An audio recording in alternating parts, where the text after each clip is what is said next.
ইয ক্বালা লাহু রাব্বুহু আসলিম ক্বালা আসলামতু লিরাব্বিল আলামিন। ইব্রাহিম নবীকে তার রব বললেন আত্মসমর্পণ করেন।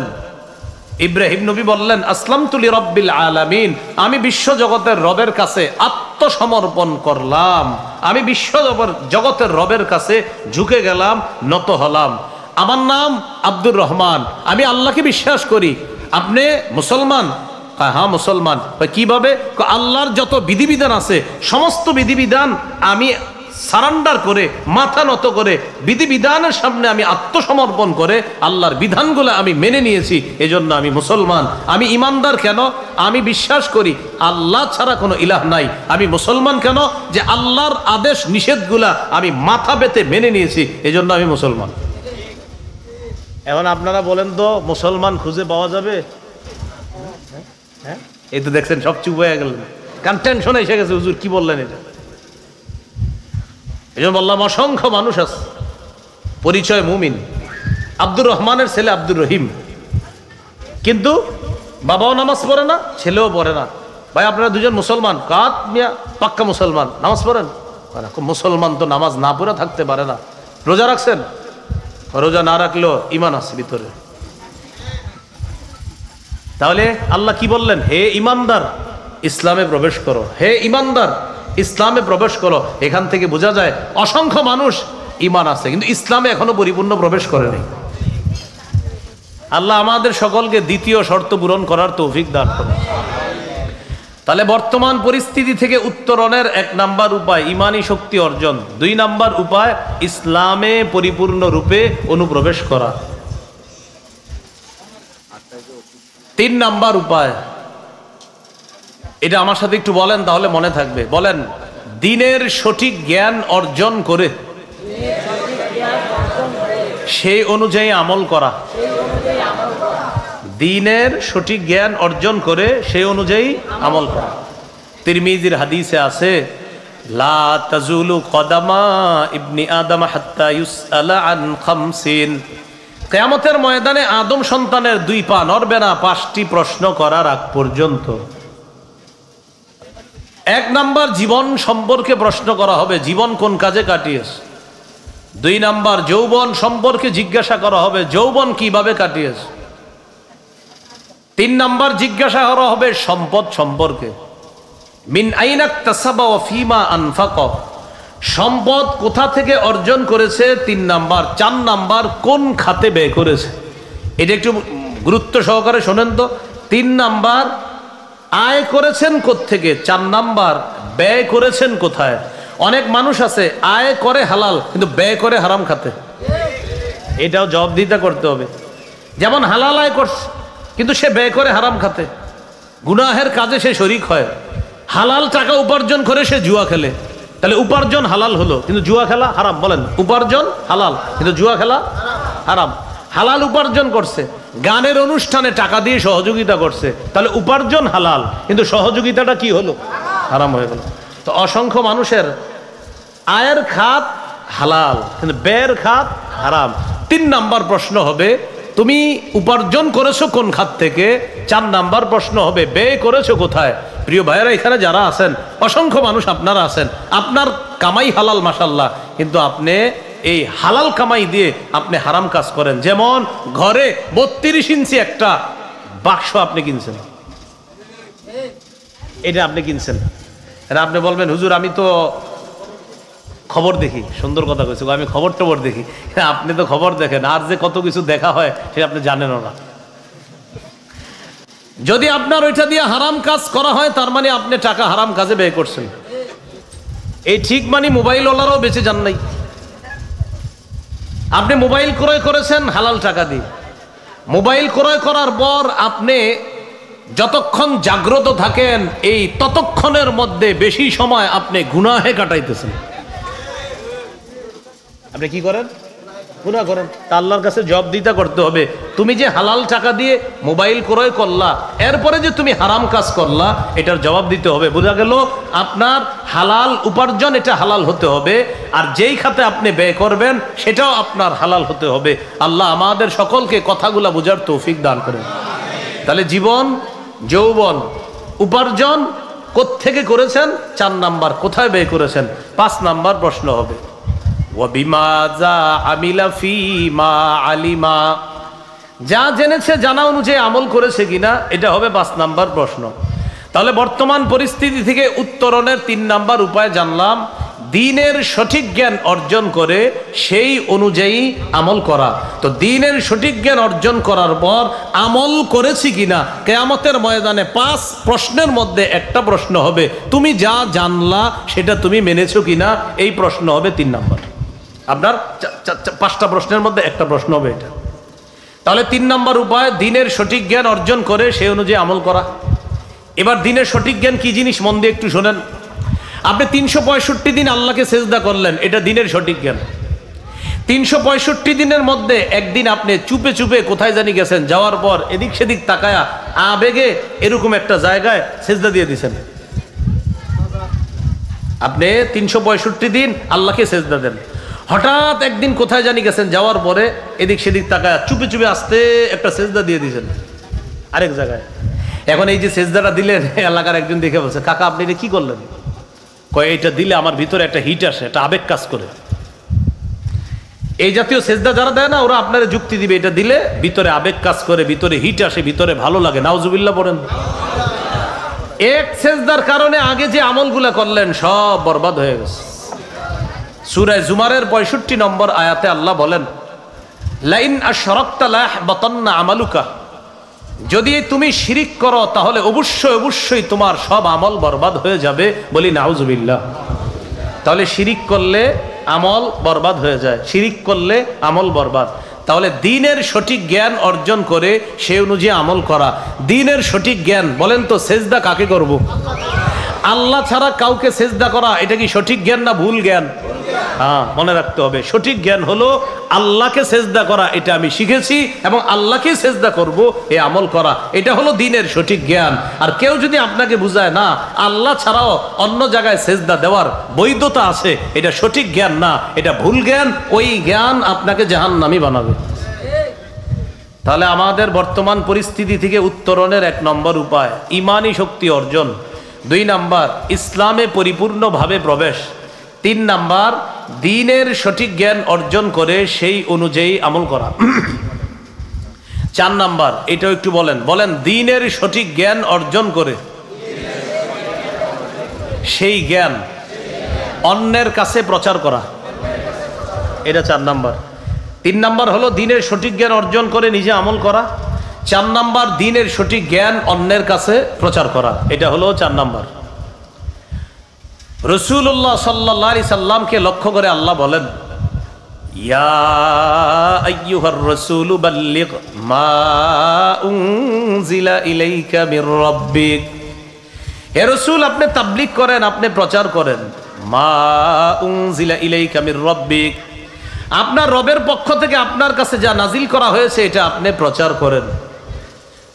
রাসূলুল্লাহ সাল্লাল্লাহু আলাইহি সাল্লাম সাহাবীদেরকে লক্ষ্য করে বললেন, সহিহ বুখারীর 105 নম্বর হাদিস, আলা হাল বাল্লাগতু, ও সাহাবীরা আমি কি আমার দায়িত্ব পৌঁছিয়েছি? সাহাবীরা বললেন, আপনি আপনার উপর অর্পিত দায়িত্ব আমাদের কাছে পৌঁছিয়েছেন। নবীজি আকাশের দিকে আঙ্গুল উঠে বললেন, আল্লাহুম্মা শাহাদ, আল্লাহ আপনি সাক্ষী থাকেন। আবার নবীজি বললেন, আলা হাল বাল্লাগতু, আমি কি আমার যে দায়িত্ব এটা তোমাদের কাছে পৌঁছিয়েছি? সাহাবীরা বললেন, অবশ্যই আপনি আপনার দায়িত্ব পৌঁছিয়েছেন। আবার বললেন, আলা হাল বাল্লাগতু, আমি কি আমার দায়িত্ব পৌঁছিয়েছি? সাহাবীরা বললেন, আপনি আপনার দায়িত্ব পৌঁছিয়েছেন। নবীজি বললেন, আল্লাহ আপনি সাক্ষী থাকেন। 3 বারই বললেন, আল্লাহ আপনি সাক্ষী থাকেন। তারা বলতেছে আমি আমার দায়িত্ব পৌঁছিয়েছি। এরপরে নবী বললেন, লিউবাল্লিগিশ শাহিদুল গায়বা, শোনো তোমরা, আমি আজকে তোমাদের কাছে যা প্রচার করলাম, এই প্রচার করা জিনিসগুলা এখানে যারা তোমরা উপস্থিত আছো, অনুপস্থিতদের কাছে এই বিষয়গুলা তোমরা যেন প্রচার করে দাও, এই দায়িত্ব আমি নবী তোমাদেরকে দিয়ে গেলাম। তাহলে 3 নাম্বার দ্বীনের সঠিক জ্ঞান অর্জন করে সেই অনুযায়ী আমল করা, 4 নাম্বার দ্বীনের সঠিক জ্ঞান এটা অন্যের কাছে প্রচার করা। আল্লাহ আমাদেরকে তৌফিক দান করেন। আলাউদ্দিন কবিরাজ নুরানি হাফিজিয়া মাদ্রাসা ও এতিমখানা এবং বাইতুল মাগফিরা মসজিদ কমপ্লেক্সের উদ্যোগে বার্ষিক ওয়াজ মাহফিল হালকায়ে জিকির আখিরি মুনাজাত করবেন শেখুল হাদিস আল্লামা আব্দুস সবুর কাসিমি, মোহতামিম জামিয়া রশিদিয়া আশরাফিয়া খিরাটি কাপাসিয়া। উদ্বোধক মাওলানা আব্দুল হক, মোহতামিম মাদ্রাসায় ইদ্রিসিয়া কিশোরগঞ্জ। প্রধান অতিথি জনাব Mohammad Belal Chowdhury, president and CEO Microtek NA, Dallas Texas, America.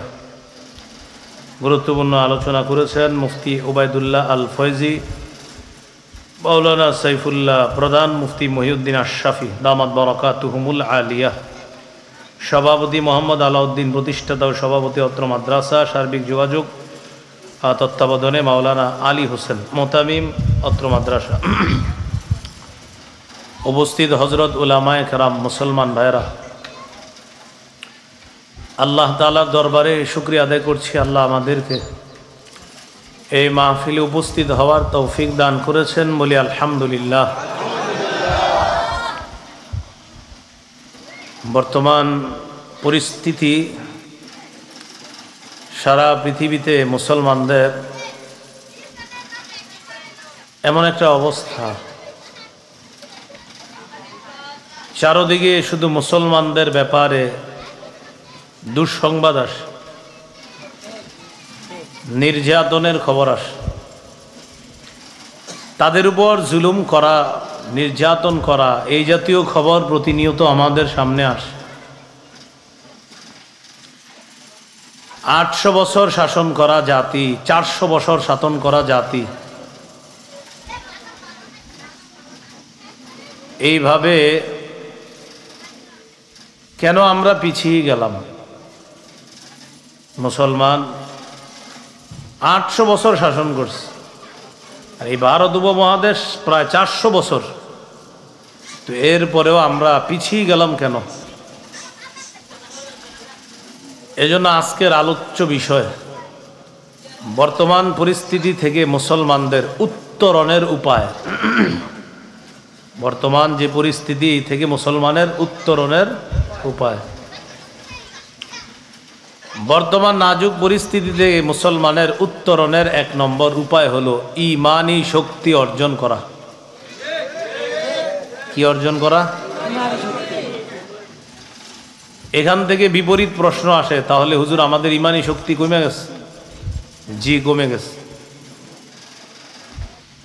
ঈমানি শক্তি কেন কমে? এর অন্যতম কারণ হলো গুনাহ করা, নাফরমানি করা।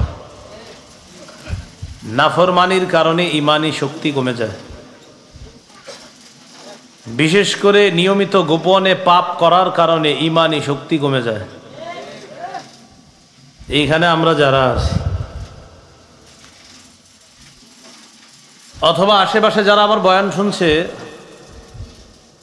প্রায় 90% এমন অবস্থা, আরো বেশি হবে, যারা প্রত্যেকে প্রতিনিয়ত প্রকাশ্যে গুনাহ কম বেশি যাই করে, গোপনে অসংখ্য মানুষ নিয়মিত পাপ করে,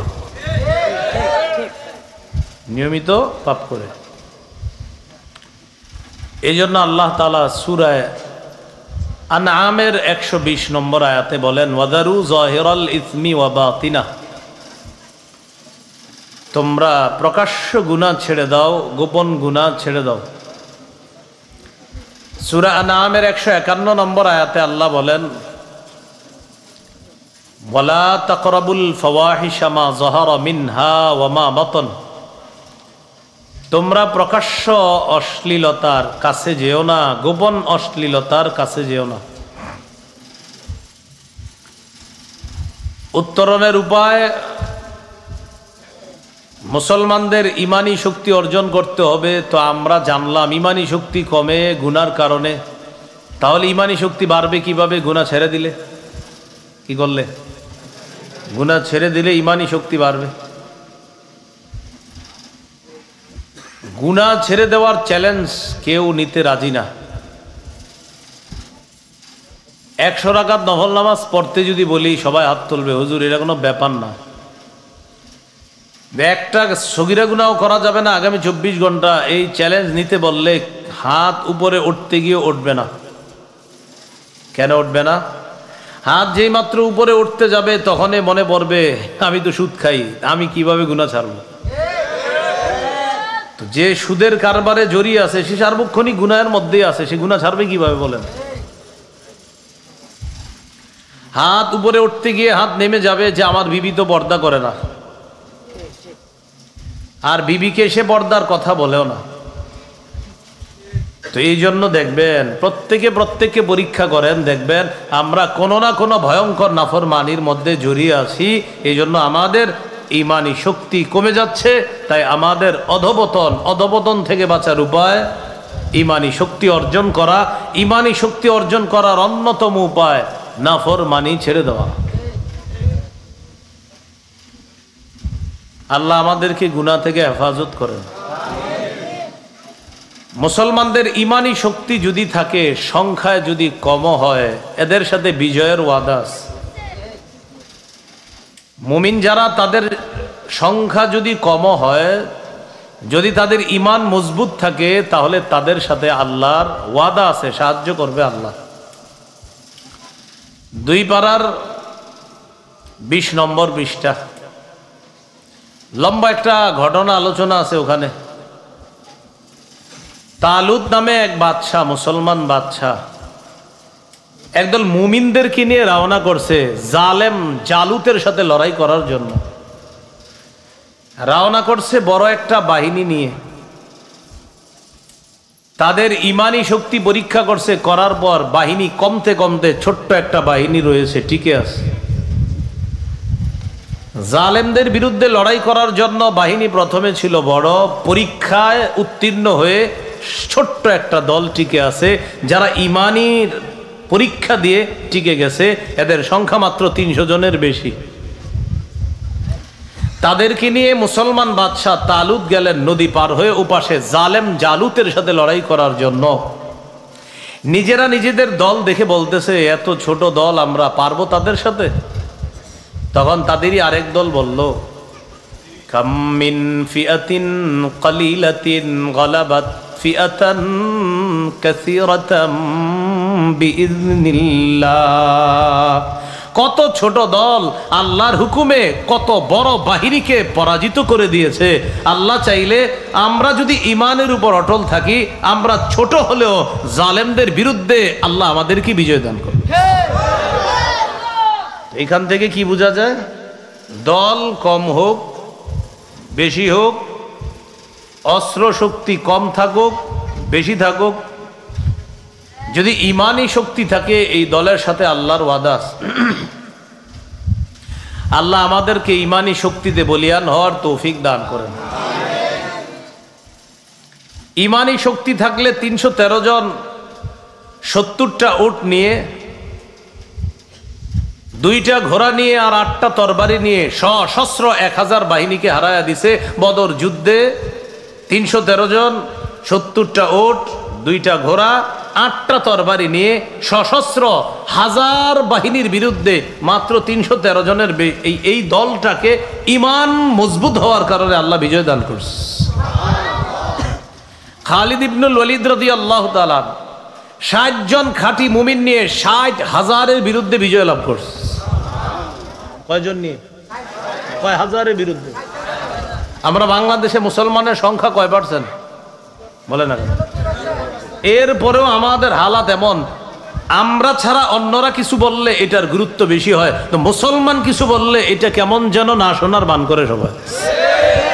অথচ আমাদের দেশে 90 ভাগের বেশি মুসলমান। দেখবেন অন্য কেউ কিছু বললে এটা খুব গুরুত্ব সহকারে আলোচনা হয়, কিন্তু মুসলমানের কোনো ব্যাপার গুরুত্ব নাই। অথচ আমরা সংখ্যায় বেশি, কিন্তু একদিক দিয়ে আমাদের সমস্যা আছে। আমাদের ঈমানি পাওয়ারটা কম হওয়ার কারণে সংখ্যায় বেশি হওয়া সত্ত্বেও আমাদের হারা অবস্থা। সংখ্যায় বেশি, পাওয়ার তো কম। যেমন এখানে যারা আপনারা মাহফিল শুনতেছেন, হয়তো কেউ 500 মাহফিল শুনছেন, কেউ হয়তো 100। এই জাতীয় মাহফিল হয়তো কেউ শুনে ফেলেছেন বা আরো শুনবেন। এই তোমরা কথা বললে তো হবে না, সামনে তোমরা কথা বললো না, কথা বললো না, কথা বললো না, বারবার কথা বললো না, পুরা বয়ানে কথা বলবো না, ঘুমায় থেকো কিন্তু কথা বললো না। কোথায় ছিলাম? আল্লাহর রাস্তায় আমার আলোচনা এদিক সেদিক কিছু বলবেন না, পরে কিন্তু আলোচনা হারিয়ে যাবে। একটু এদিক সেদিক হবে, গুরুত্বপূর্ণ অংশ হারাবেন, এতে আমার কিছু করার নেই। আমি আখির দাওয়ানা আনিল হামদুলিল্লাহ পড়বো, কিন্তু এই জন্য এদিক সেদিক কোনো ঝামেলা করবে না, পুরো বয়ান মন দিয়ে শুনতে হবে। হ্যাঁ, কোথায় ছিলাম? 500 ওয়াজ শুনেছে, কেউ 100 ওয়াজ শুনছে। সবাই কি 5 ওয়াক্ত নামাজ পড়ে? তাহলে পার্সেন্ট তো বেশি, শক্তি কম, পাওয়ার কম। এই জন্য আমাদের হালাত এমন। যখন মুসলমানের দেশে জুমার নামাজের মুসল্লি আর ফজরের মুসল্লি এক হবে, মাগরিব আর ফজরের মুসল্লি এক হয়ে যাবে, ওই মুসলমানদেরকে হারানোর মতো কেউ নাই। তোমরা আসল জায়গায় ব্যর্থ। তো 1 নাম্বার ইমানি শক্তি অর্জন করা, বর্তমান পরিস্থিতি থেকে উত্তরণের উপায় ইমানি শক্তি অর্জন করা। ইমানি শক্তি অর্জন করতে হবে, এটা 1 নাম্বার উপায়। এটার সাথে আল্লাহর ওয়াদা আছে। সূরা ফাতিরের 43 নম্বর আয়াতে আল্লাহ বলেন, ফালান তাজিদা লিসুন্নাতিল্লাহি তাবদীলা ওয়ালান তাজিদা লিসুন্নাতিল্লাহি তাহওয়িলা। আল্লাহর নিয়মে কোনো পরিবর্তন পাবে না, আল্লাহর নিয়মে তুমি কোনো ভিন্নতা খুঁজে পাবে না। এটাই আল্লাহর নিয়ম।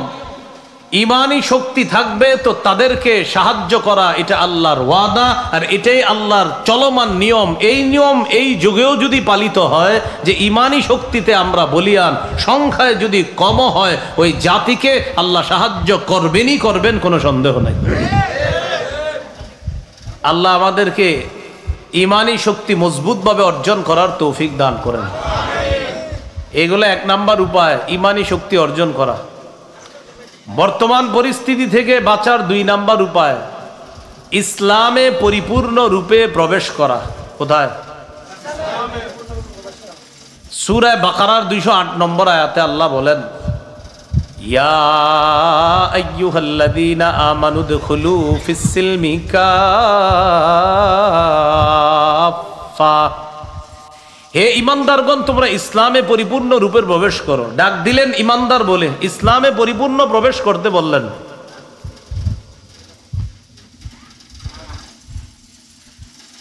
আল্লাহ ইমানদার বলে ডাক দিলেন, ইসলামে পরিপূর্ণ রূপে প্রবেশ করতে বললেন। ইসলামে পরিপূর্ণ রূপে প্রবেশ করা মানে, ডাক দিলেন ইমানদার, হে ইমানদার ইসলামে প্রবেশ করো। এর মানে হলো আমাদের বাহ্যিক অঙ্গ প্রত্যঙ্গে ইসলাম থাকতে হবে। আচ্ছা, এই লোকটা এশার নামাজ পড়ছে? হ্যাঁ পড়ছে। ও আচ্ছা, তো মুসলমান তো এশার নামাজ পড়বে, তাই নাকি? হ্যাঁ। ফজর পড়ছে? হ্যাঁ। উনি মুসলমান, ফজর পড়বে না? বলতে কি দেখেন কি বলে, উনি মুসলমান তো ফজর তো পড়বেই। উনি জোহর পড়ছে তো উনি মুসলমান না, তো জোহর পড়বে। মানে মুসলমান তো জোহর পড়বেই, জোহর মুসলমান পড়বে। এর মানে আপনার নাম আব্দুর রহমান, আপনি ইমানদার, আপনি জোহর পড়েছেন? না হুজুর পড়ি নাই। তো আপনার মধ্যে আল্লাহ ছাড়া কোনো ইলাহ নাই, এটা ঠিক আছে। তো আল্লাহর বিধান যেটা পালন করে আপনার শরীরে ইসলাম প্রকাশ পাবে, সেটা আপনার দ্বারা প্রকাশ পেল না যখন আপনি নামাজ পড়লেন না। আপনার নাম আব্দুর রহমান, আপনি নামাজ পড়েন না, তা আপনার নাম আব্দুর রহমান। ভাই আল্লাহ এক, বিশ্বাস করেন? কয় জি বিশ্বাস করি। আল্লাহ ছাড়া কোনো ইলাহ নাই। নামাজ পড়েন? কয় না পড়ি না। আপনার ইমান আছে কিন্তু ইসলাম নাই আপনার। ইসলাম এটা দেখা যেতে হবে। উনি রোজা রাখে? আচ্ছা তাই? হ্যাঁ। কেন? মুসলমান। তিনি হজ করে? কেন? মুসলমান। তিনি জাকাত দেয়? কেন? তিনি মুসলমান। কারণ মুসলমানই তো হজ করবে, মুসলমান জাকাত দিবে, মুসলমান রোজা রাখবে, মুসলমান সালাত আদায় করবে। তো এই বিষয়গুলো হলো আপনার ইসলাম। তো এই জন্য ইমানদার আমরা আছি, আল্লাহকে বিশ্বাস করি, কিন্তু অসংখ্য মানুষ এমন আছি যারা এখনো আমরা খাঁটি মুসলমান হতে পারিনি। কি হতে পারি নাই? এই জন্য সূরা বাকারা 130-131 নম্বর আয়াতে আল্লাহ বলেন, ইয ক্বালা লাহু রাব্বুহু আসলিম ক্বালা আসলামতু লিরাব্বিল আলামিন। ইব্রাহিম নবীকে তার রব বললেন আত্মসমর্পণ করেন। ইব্রাহিম নবী বললেন আসলামতু লিরাব্বিল আলামিন, আমি বিশ্ব জগতের রবের কাছে আত্মসমর্পণ করলাম, আমি বিশ্ব জগতের রবের কাছে ঝুঁকে গেলাম, নত হলাম। আমার নাম আব্দুর রহমান, আমি আল্লাহকে বিশ্বাস করি। আপনি মুসলমান? হ্যাঁ মুসলমান। কিভাবে?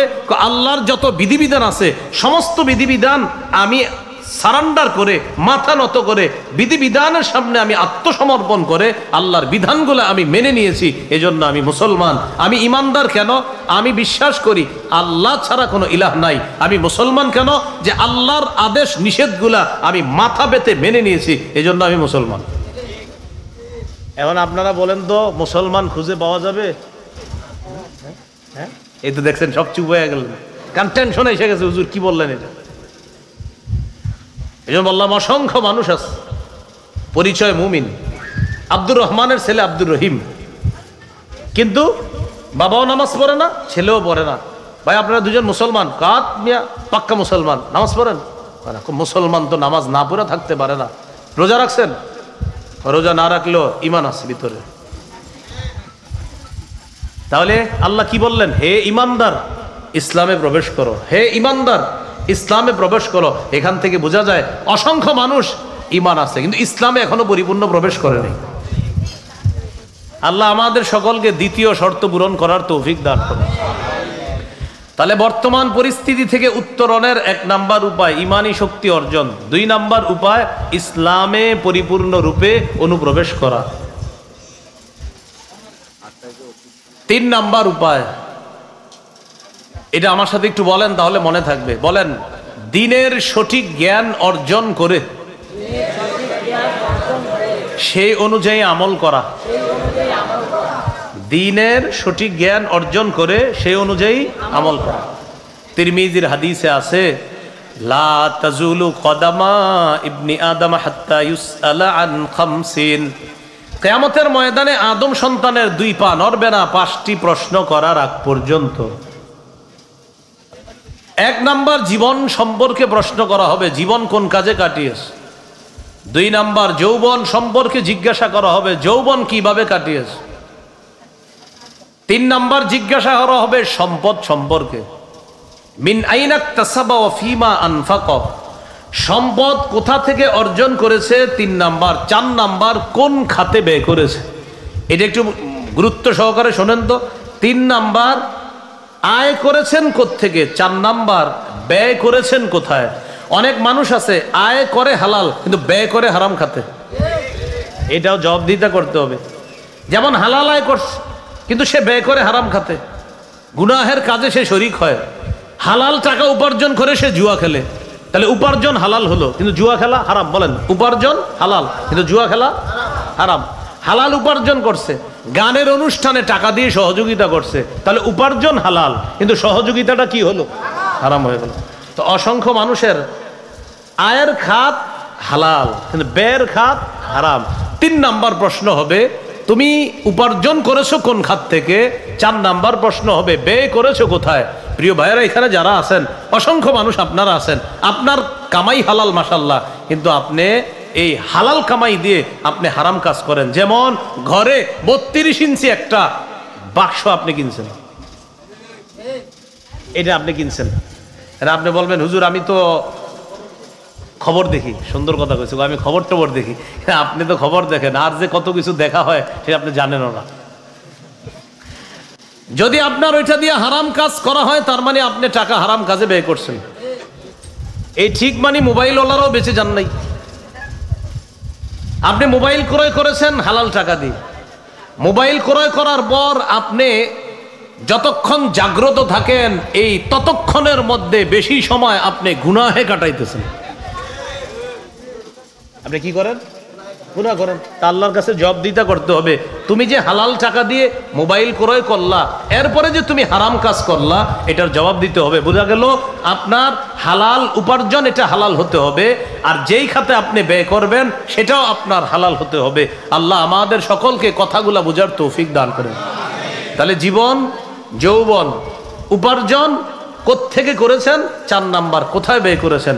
5 নাম্বার প্রশ্ন হবে ওয়াবিমাযা আমিলা ফীমা আলিমা, যা জেনেছে জানা অনুযায়ী আমল করেছে কিনা, এটা হবে 5 নাম্বার প্রশ্ন। তাহলে বর্তমান পরিস্থিতি থেকে উত্তরণের 3 নাম্বার উপায় জানলাম, দ্বীনের সঠিক জ্ঞান অর্জন করে সেই অনুযায়ী আমল করা।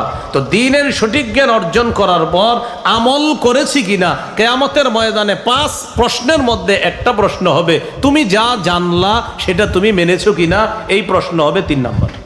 আপনার 5টা প্রশ্নের মধ্যে একটা প্রশ্ন হবে এটা। তাহলে 3 নম্বর উপায় দ্বীনের সঠিক জ্ঞান অর্জন করে সেই অনুযায়ী আমল করা। এবার দ্বীনের সঠিক জ্ঞান কি জিনিস মন দিয়ে একটু শোনেন। আপনি 365 দিন আল্লাহকে সেজদা করলেন, এটা দ্বীনের সঠিক জ্ঞান। 365 দিনের মধ্যে একদিন আপনি চুপে চুপে কোথায় জানি গেছেন, যাওয়ার পর এদিক সেদিক তাকায়া আবেগে এরকম একটা জায়গায় সেজদা দিয়ে দিছেন। আপনি 365 দিন আল্লাহকে সেজদা দেন, হঠাৎ একদিন কোথায় জানি গেছেন, যাওয়ার পরে এদিক সেদিক তাকায়া চুপে চুপে আস্তে একটা সেজদা দিয়ে দিয়েছেন আরেক জায়গায়।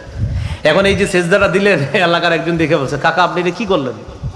কয় এটা দিলে আমার ভিতরে একটা হিট আসে, একটা আবেগ কাজ করে। এই জাতীয় সেজদা যারা দেয় না, ওরা আপনারা যুক্তি দিবে এটা দিলে ভিতরে আবেগ কাজ করে, ভিতরে হিট আসে, ভিতরে ভালো লাগে। নাউজুবিল্লাহ পড়েন। এক সেজদার কারণে আগে যে আমলগুলা করলেন সব বরবাদ হয়ে গেছে।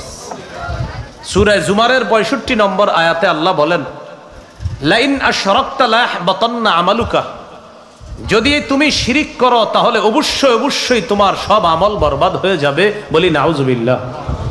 তাহলে শিরিক করলে আমল বরবাদ হয়ে যায়, শিরিক করলে আমল বরবাদ।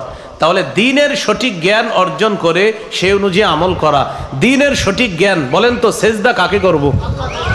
আল্লাহ ছাড়া কাউকে সেজদা করা, এটা কি সঠিক জ্ঞান না ভুল জ্ঞান? হ্যাঁ, মনে রাখতে হবে সঠিক জ্ঞান হলো আল্লাহকে সেজদা করা, এটা আমি শিখেছি এবং আল্লাহকে সেজদা করব, এই আমল করা, এটা হলো দ্বীনের সঠিক জ্ঞান। আর কেউ যদি আপনাকে বুঝায় না আল্লাহ ছাড়াও অন্য জায়গায় সেজদা দেওয়ার বৈধতা আছে, এটা সঠিক জ্ঞান না, এটা ভুল জ্ঞান, ওই জ্ঞান আপনাকে জাহান্নামী বানাবে। তাহলে আমাদের বর্তমান পরিস্থিতি থেকে উত্তরণের 1 নম্বর উপায় ঈমানী শক্তি অর্জন, 2 নম্বর ইসলামে পরিপূর্ণভাবে প্রবেশ, 3 নম্বর দ্বীনের সঠিক জ্ঞান অর্জন করে সেই অনুযায়ী আমল করা, 4 নম্বর এটাও একটু বলেন, বলেন দ্বীনের সঠিক জ্ঞান অর্জন করে সেই জ্ঞান অন্যের কাছে প্রচার করা, এটা 4 নম্বর। 3 নম্বর হলো দ্বীনের সঠিক জ্ঞান অর্জন করে নিজে আমল করা, 4 নম্বর দ্বীনের সঠিক জ্ঞান অন্যের কাছে প্রচার করা, এটা হলো 4 নম্বর। রাসূলুল্লাহ সাল্লাল্লাহু আলাইহি সাল্লামকে লক্ষ্য করে আল্লাহ বলেন, ইয়া আইয়ুহার রাসূলু বাল্লিগ মা উনজিলা ইলাইকা মির রাব্বিক, হে রাসূল আপনি তাবলীগ করেন, আপনি প্রচার করেন, মা উনজিলা ইলাইকা মির রাব্বিক, আপনার রবের পক্ষ থেকে আপনার কাছে যা নাজিল করা হয়েছে এটা আপনি প্রচার করেন।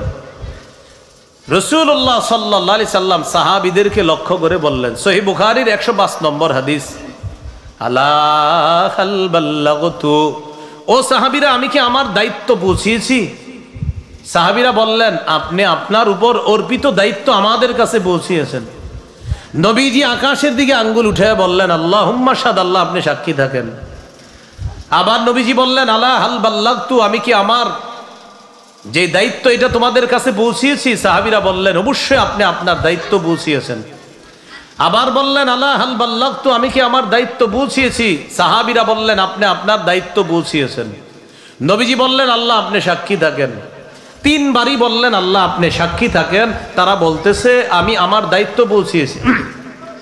এরপরে নবী বললেন, লিউবাল্লিগিশ শাহিদুল গায়বা, শোনো তোমরা, আমি আজকে তোমাদের কাছে যা প্রচার করলাম, এই প্রচার করা জিনিসগুলা এখানে যারা তোমরা উপস্থিত আছো, অনুপস্থিতদের কাছে এই বিষয়গুলা তোমরা যেন প্রচার করে দাও, এই দায়িত্ব আমি নবী তোমাদেরকে দিয়ে গেলাম।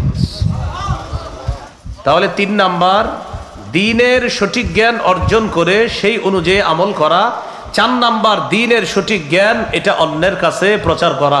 আল্লাহ আমাদেরকে তৌফিক দান করেন। যেমন আজকে বয়ান শোনার পর যতটুকু মনে থাকবে, আপনি বাসায় গিয়ে রাস্তায় যাওয়ার সময় বন্ধু, কলিগ, সহপাঠী যাকে পারেন আপনি এই জ্ঞান প্রচার করে দেওয়া, এটা 4 নাম্বার কাজ। 5 নাম্বার আল্লাহর দ্বীনের সহযোগিতা করা। 5 নাম্বার আল্লাহর দ্বীনের সহযোগিতা করা। বর্তমান পরিস্থিতি থেকে উত্তরণের 5 নাম্বার উপায় আল্লাহর দ্বীনকে সাহায্য করা। আগে আয়াত পড়ি, অনুবাদ করি, তারপর বলি। সূরা মুহাম্মদের 7 নম্বর আয়াতে আল্লাহ বললেন, ইয়া আইয়ুহাল্লাযীনা আমানু ইন তানসুরুল্লাহ ইয়ানসুরকুম। হে ঈমানদারগণ, যদি তোমরা আল্লাহকে সাহায্য করো, আল্লাহ তোমাদেরকে সাহায্য করবে। আমরা কারা কারা আল্লাহর সাহায্য চাই? হাতটা তুলে রাখেন, দেখেন আল্লাহ কি বলতেছে। যদি আমার সাহায্য চাও তো আমাকে সাহায্য করো। কি শর্ত? শর্ত, যদি সাহায্য চাও। আচ্ছা, তোমরা কি সাহায্য চাও? তো আমরা বললাম জি আল্লাহ চাই। তো যদি চাও তো শর্ত পূরণ করতে হবে। আল্লাহ কি শর্ত? আল্লাহ বলে আমাকে সাহায্য করো। এখন প্রশ্ন, আল্লাহকে সাহায্য করা মানে আল্লাহর দ্বীনকে সাহায্য করা। আল্লাহর দ্বীনের সাহায্য মানে আল্লাহর দ্বীনের কাজ হয় যত মাধ্যম আছে, এই মাধ্যমগুলোকে সাহায্য করা।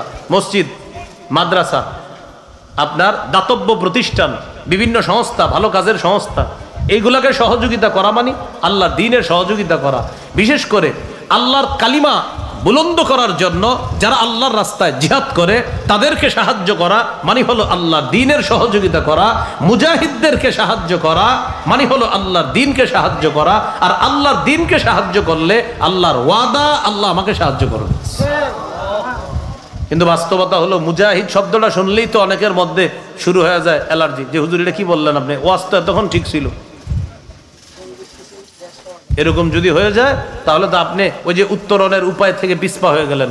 তাহলে 1 নাম্বার উপায় ঈমানি শক্তি অর্জন, 2 নাম্বার ইসলামে পরিপূর্ণ প্রবেশ, 3 নাম্বার দ্বীনের সঠিক জ্ঞান অর্জন করে সে অনুযায়ী আমল, 4 নাম্বার দ্বীনের সঠিক জ্ঞান অর্জন করে সেটা প্রচার, 5 নাম্বার আল্লাহর দ্বীনের সহযোগী হওয়া, আল্লাহর দ্বীনের সাহায্য করা। এটা হলো 5 নাম্বার।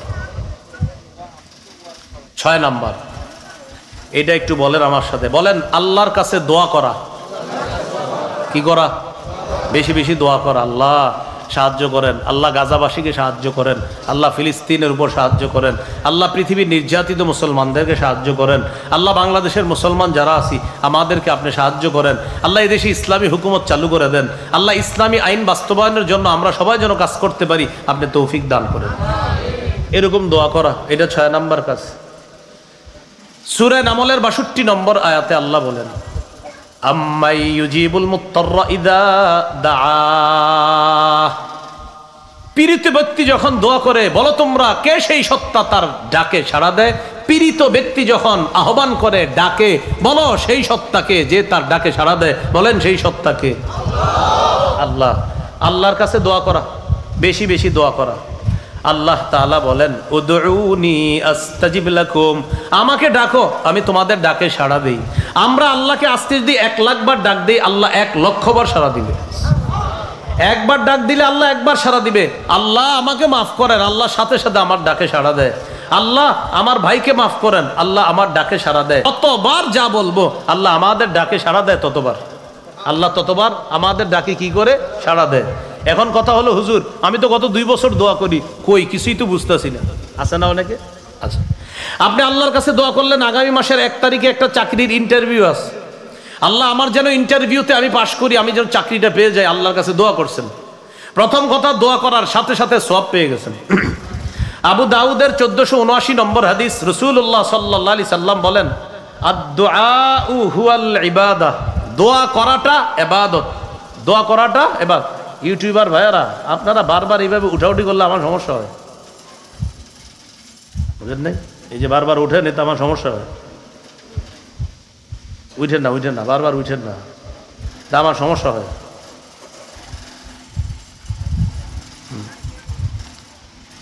আপনারা এইভাবে উঠলে আমার সমস্যা হয়, কথা বলতে সমস্যা হয়। আমি কষ্ট করে পড়াশোনা করে বয়ান করি, এটা মাথা রাখতে হবে। চেও মেও যদি করেন তো বয়ান হবে না। এই যে আমি যে কথাটা বলতেছি, আপনি প্রচুর পড়াশোনা করে আর বলে বাইর করতে হবে।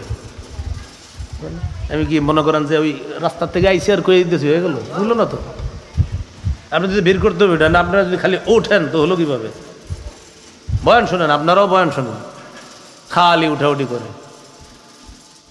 পরিবেশ পছন্দ হয় না আজকে আমার, খুব প্রথম থেকে একদম পুরা মাথা কেমন জানি লাগতেছে, খালি উঠাউঠি করে। আর ওই পাশে দিয়ে চিল্লাচিল্লি করতেছে, ওই পাশে মেজাজ পুরাই খারাপ হয়ে যেতেছে। হ্যাঁ, পরবর্তীতে পরিবেশ রক্ষা করার চেষ্টা করবেন যারাই দাওয়াত দেন, আল্লাহর রাস্তায়। এই পরিবেশ আল্লাহর হস্তে করেন নাই। আশেপাশে চিল্লাচিল্লি হইতেছে, চিল্লাচিল্লি হইলে ওই মাহফিল না করা, মসজিদে করা, মসজিদের দরজা বন্ধ করে দিবেন, ওখানে বয়ান হবে।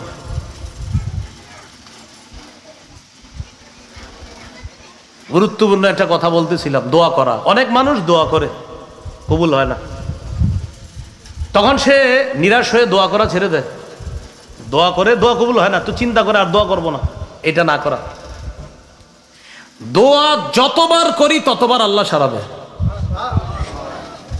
এখন আজকে থেকে আমরা দোয়া করব যখন, 4টি কথা মনে রাখবো। যত দোয়া করব, কয় কথা মনে রাখবো? আমি বলি, আপনারা মন দিয়ে শোনেন। 1, আমি আল্লাহকে যে বিষয়টা বলবো, আল্লাহ এটা আমাকে নগদ দিয়ে দিতে পারেন। 2 নম্বর, আল্লাহ নগদ দিবে না, বরং আমার ওই প্রার্থনাকৃত বিষয়টা আল্লাহ দেখবে যে আমার বান্দারে এখন দিলে ওর জন্য বেশি মঙ্গল হবে না, 2-4 মাস পরে, 1 বছর 2 বছর পরে দিলে ওর জন্য মঙ্গল হবে। ওই মঙ্গল হবে যখন, ওই সময় আজকের বলাটা আল্লাহ তখন গিয়ে কবুল করবে।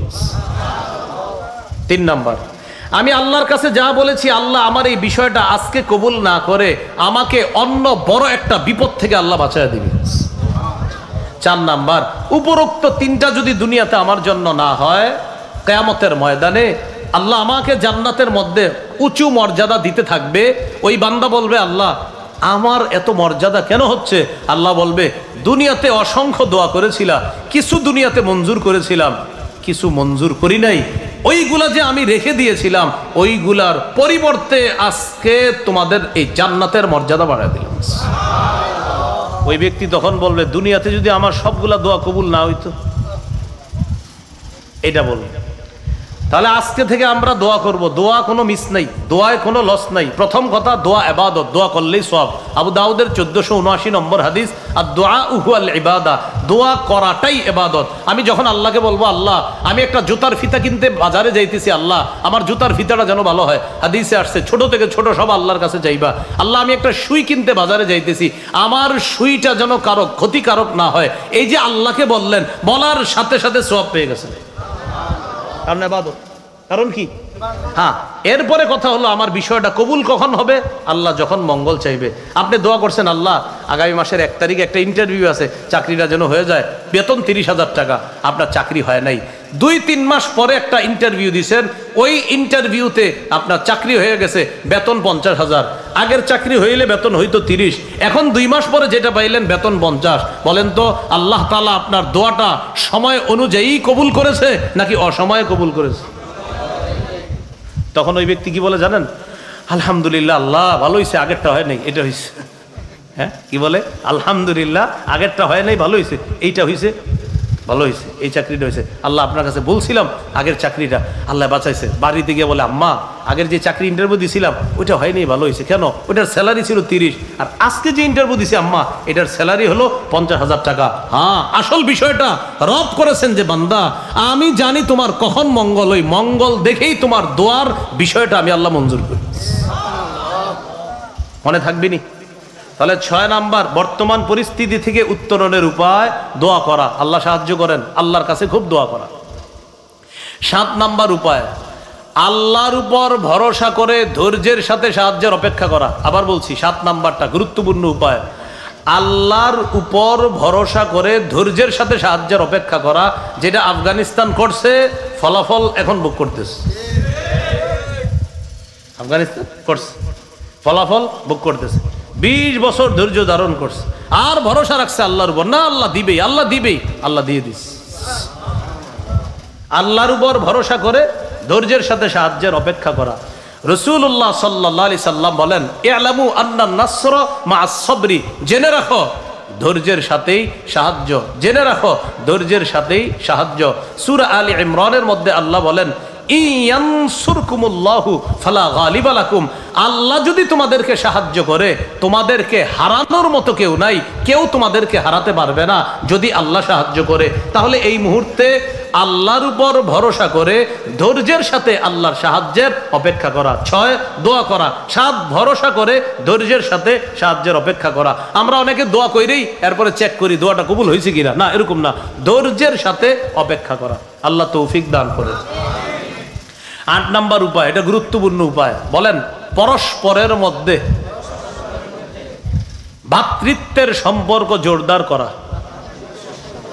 আবার সকল মুমিন পরস্পরে ভ্রাতৃত্বের সম্পর্ক জোরদার করা। সূরা হুজুরাতের 10 নম্বর আয়াতে আল্লাহ বলেন, ইন্নামাল মুমিনুনা ইখওয়া, মুমিনরা পরস্পর ভাই ভাই। বিদায় হজে রাসূল সাল্লাল্লাহু আলাইহি সাল্লাম বলেন, তাআলামনা আন্না কুল্লা মুসলিমিন আখুন লিল মুসলিম, জেনে রাখো প্রত্যেকটা মুসলমান অপর মুসলমানের ভাই। আমি নবী তোমাদের পুরা পৃথিবীর মুসলমানদেরকে একজন আরেকজনের ভাই বলে ঘোষণা করলাম। কিন্তু মজার বিষয়, সবাই আমার সাথে বলেন, বলেন মজার বিষয়, আপন দুই ভাই 5 বছর কথা কয় না। আপন দুই ভাই 5 বছর কথা বলে না, 6 বছর কথা বলে না। একজনের দরজা আরেকজনের চেহারা দেখবে, দেখা দরজা আরেক দিক দিয়ে করে। কেন? ওর চেহারা দেখতে হবে, এই জন্য আপনার দরজাটা তাড়াতাড়ি এই দিক দিয়ে বন্ধ করে আরেক দিক দিয়ে করে, ওর চেহারাও আমি দেখতে চাই না। অথচ দুইজনেই একই মায়ের পেটে ছিল। তো আমরা কি বলি, হুজুর আমাদের বিজয় হচ্ছে না কেন? আপনি আপনার ভাইয়ের সাথে কথা বলেননি? কয় না, ওরে দেখতে পারি না আমি। তো আপনি আবার বিজয় চান? আপনি তো আপনার বাইরেই দেখতে পারেন না। তো যখন আল্লাহ বিজয় দান করবে তখন তো আপনি প্রথম জুলুমটা ওর উপরে করবেন। তাহলে 8 নাম্বার, ভ্রাতৃত্বের সম্পর্ক বাড়ানো, মুসলমানদের সবার সম্পর্ক বাড়ানো, এটা 9 নাম্বার। 9 নাম্বারটাও আমার সাথে একটু বলেন, বলেন আপোষের মধ্যে ঝগড়া বিবাদ কমিয়ে আন্তরিকতা বাড়ানো। ঝগড়া কমায় কি বাড়াইতে হবে? সূরা আনফালে আল্লাহ বলেন, ওয়া আতিউল্লাহ ওয়া রাসূলাহু ওয়া লা তানাযাউ ফাতাফশালু ওয়া তাযহাবা রিহুকুম। তোমরা আল্লাহর আনুগত্য করো, রাসূলের আনুগত্য করো। ওয়া লা তানাযাউ, পরস্পর ঝগড়া করো না। ফাতাফশালু, যদি তোমরা ঝগড়া করো, ফাতাফশালু, তোমরা দুর্বল হয়ে পড়বা। ওয়া তাযহাবা রিহুকুম, তোমাদের শক্তি খর্ব হয়ে যাবে। পরস্পর ঝগড়া করো না, যদি ঝগড়া করো তোমরা দুর্বল হয়ে পড়বে, তোমাদের শক্তি খর্ব হয়ে যাবে। 4 জন মিলে এক দল ছিলেন, এই 4 জন মিলে এক দল, শক্তি কম না বেশি? বেশি। 4 জনের শক্তি একটা, শক্তি কম না বেশি? 4 জনে 4 দল, শক্তি কম। মাশাআল্লাহ। আচ্ছা, 4 জন একসাথে ছিলাম, 1 2 3 4, আমগো 4 জনের একটা দল ছিল, শক্তি কম না বেশি? হঠাৎ ঝগড়া হয়েছে একদিন, আমগো 4 জনে বিকাল বেলায় 4 দল বানায় ফেলছে, শক্তি কি হয়ে গেছে?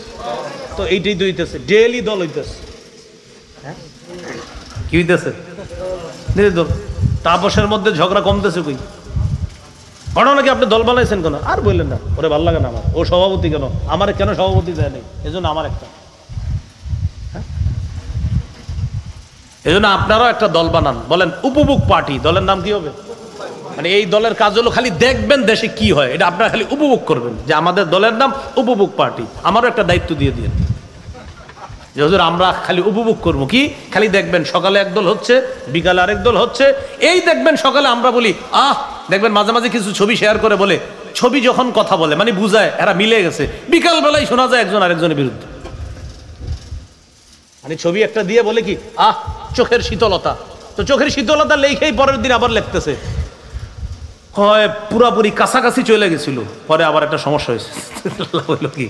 এজন্য আপনারা একটা দল বানাবেন, কি পার্টি? আপনারা খালি উপভোগ করবেন। এই কথা দিয়ে অনেক কিছু বুঝাইতে চাইছি, আমার কথা যাবে সারা দেশে যাবে, আল্লাহ সবাইরে বুঝার তৌফিক দান। উপভোগ পার্টি যারা আছি আমরা তো উপভোগ করতেই থাকবো, খালি দেখবো হচ্ছে আর হচ্ছে। আমাদের দেশের ইসলামী দলে যতগুলা দল আছে, ইসলামী নামে যতগুলা দল আছে, যদি খালি একটা ঘোষণা দেয় যে আগামী 1 বছর আমরা সবাই এক প্ল্যাটফর্মে থাকবো, মানে দল আলাদাই থাক কিন্তু 1 বছর আমরা কোনো ঝগড়া করব না, আমাদের মধ্যে ঝগড়া লাগাইতে চাইলেও আমরা ঝগড়া করব না, খালি ঘোষণা দেখ যে আগামী 1 বছর, দেখবেন সমস্ত বাতিলদের ঘুম মুহূর্তে হারাম হয়ে যাবে।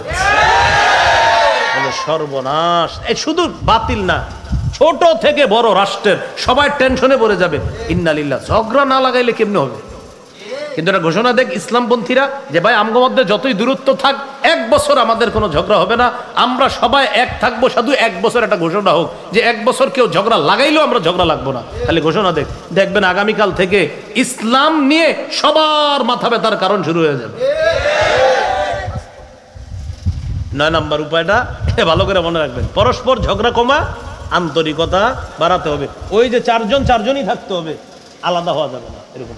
তারপরে বললাম চারজন আলাদা হইলেও, আলাদা নাম হইলেও কিছুদিনের জন্য এক হওয়ার চেষ্টা করা ইসলামের বৃহত্তম স্বার্থে।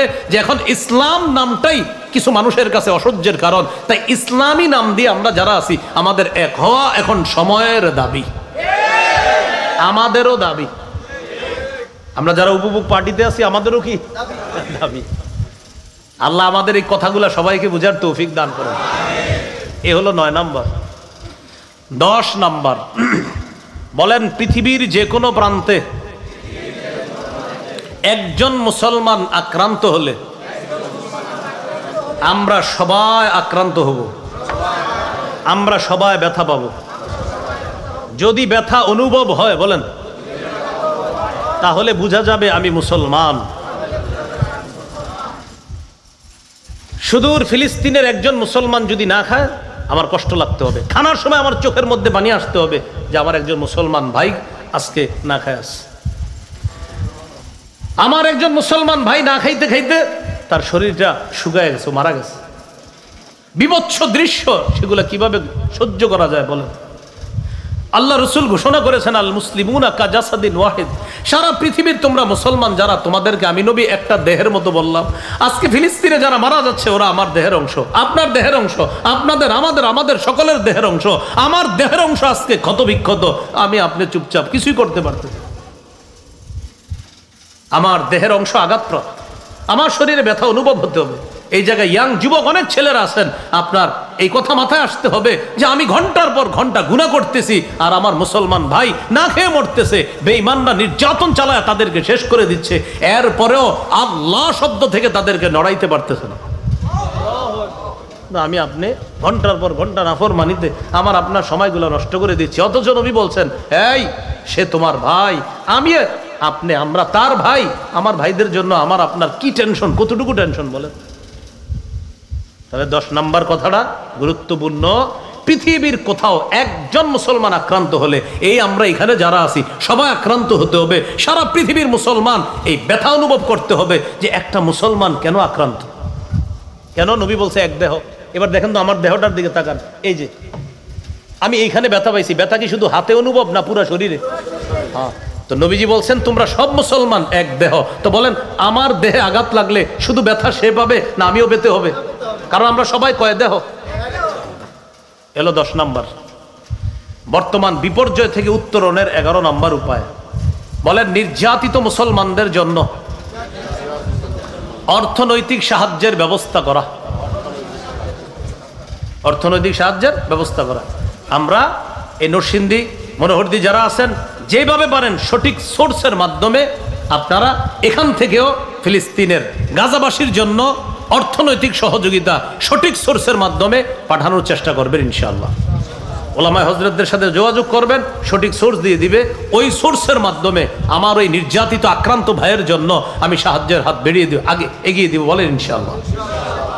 এই হলো 11 নম্বর।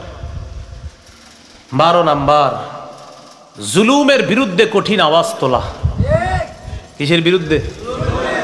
এরা মুসলমানের বর্তমান বিপর্যয় থেকে উত্তরণের 12 নম্বর উপায়, জুলুমের বিরুদ্ধে বজ্র আওয়াজ তুলতে হবে। জুলুম দেখা যদি সবাই চুপ থাকি আল্লাহ তাআলা ধরবে সবাই। জালেমের জুলুম সহ্য করে যদি সবাই চুপ থাকি, কিচ্ছু না বলি আর ওটা মেনে নেই, এটাও একটা জুলুম। জালেমের জুলুমকে জুলুম না বলা জুলুম। বলেন জালেমের জুলুমকে জুলুম না বলা কি জুলুম? সূরা হুদের 113 নম্বর আয়াতে আছে, ওয়ালা তারকানু ইলাল্লাযিনা যালামু ফাতামাসসাকুমুন নার। আল্লাহ তাআলা বলেন তোমরা জালেমদের প্রতি অনুরক্ত হয়ে পড়ো না, ঝুঁকে পড়ো না, তাহলে আগুন তোমাদেরকে স্পর্শ করবে। জালেমদের প্রতি ঝুঁকে পড়ার অর্থ হলো, মুফাসসিরিন কেরাম বলেন জালেমের 2-4টা ভালো কাজ দেখে তার প্রশংসায় তাকে বন্যায় ভাসায় দিবা না। জালেমের 2-4টি ভালো কাজ দেখে তাকে প্রশংসা করে প্রশংসার বন্যায় ভাসিয়ে দিবা না। জালেমের প্রতি ঝুঁকে পড়ো না মানে জালেমের 2-4টা ভালো কাজ দেখে আপনি জালেমকে প্রশংসা করে বন্যায় ভাসিয়ে দিবেন না। হাজারো জুলুম ভুলা যান আপনি দুই একটা ভালো কাজ দেখা না।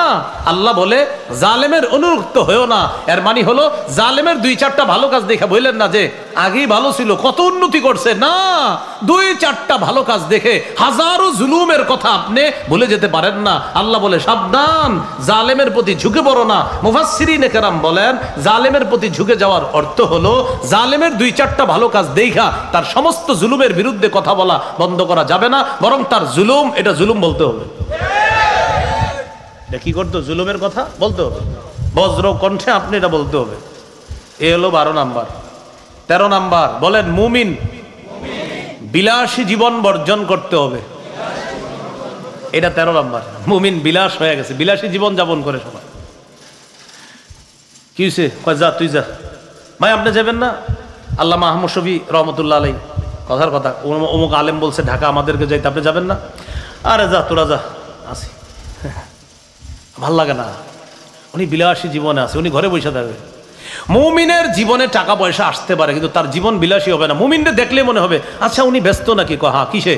কয় নামাজ পড়াইতে যাইতেছে। আচ্ছা উনি ব্যস্ত কিসে? কয় ক্লাস করাইতে যাইতেছে। আচ্ছা উনি ব্যস্ত কিসে? কয় দিনের দাওয়াত দিতে যাইতেছে। আচ্ছা উনি ব্যস্ত কিসে? কয় অভাবগ্রস্ত মানুষদের পাশে ত্রাণ নিয়ে উনি রওনা করছে। আচ্ছা উনি ব্যস্ত মনে হচ্ছে কিসে? কয় জিহাদের ময়দানে যারা আছে তাদের সহযোগিতার জন্য চেষ্টা চালাইতেছে। মুমিনকে দেখলেই মনে হবে কোনো না কোনো ভালো কাজের জন্য সে ব্যস্ত, পেরেশান।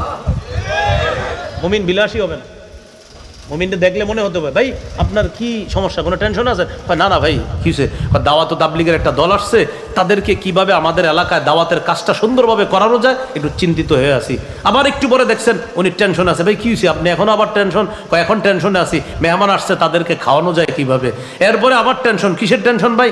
আর বললেন না, ছেলেটাকে মাদ্রাসায় দিছিলাম তো, দেওয়ার পরে উস্তাদ বললেন ও আগের চাইতে নাকি পড়া একটু কম পারে, এখনো একটু মাদ্রাসায় যেতে হবে, খোঁজ খবর নিয়ে দেখি কেন পড়াশোনায় মন বসতেছে না। মানে তার প্রতিটা মুহূর্ত কাটতেছে ধর্মীয় দিন কোনো টেনশনে, দিনই কোনো টেনশনে, ধর্মীয় কোনো আলাপ আলোচনায় তার সময়গুলো কাটবে। মুমিনদের দেখলেই মনে হবে উনি ধর্মীয় কোনো না কোনো ভালো কাজে ব্যস্ত আছে।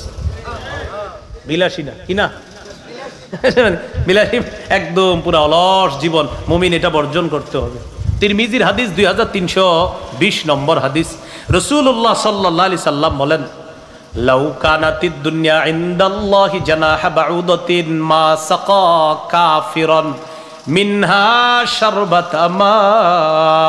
আল্লাহর কাছে যদি দুনিয়ার মূল্য মাছির ডানা পরিমাণ হতো তাহলে এই দুনিয়ায় একজন কাফেরকে আল্লাহ এক ঢোক পানি পান করতে দিতেন না, যদি দুনিয়ার মূল্য আল্লাহর কাছে মাছির ডানা পরিমাণ হতো। এজন্য দুনিয়ায় বিলাসী জীবন কাদের? বলেন কাফেরদের। বলেন দুনিয়ায় বিলাসী জীবন কাদের? মুমিনদের বিলাসিতা হবে কোথায়? সুবহানাল্লাহ। এলো 13 নাম্বার, বিলাসী জীবন বর্জন করা। 14 নাম্বার, এটা জোরে বলবেন আমার সাথে সবাই, বলেন অধিকার আদায়ের লড়াই অব্যাহত রাখা। আবার অধিকার আদায়ের লড়াই অব্যাহত রাখা।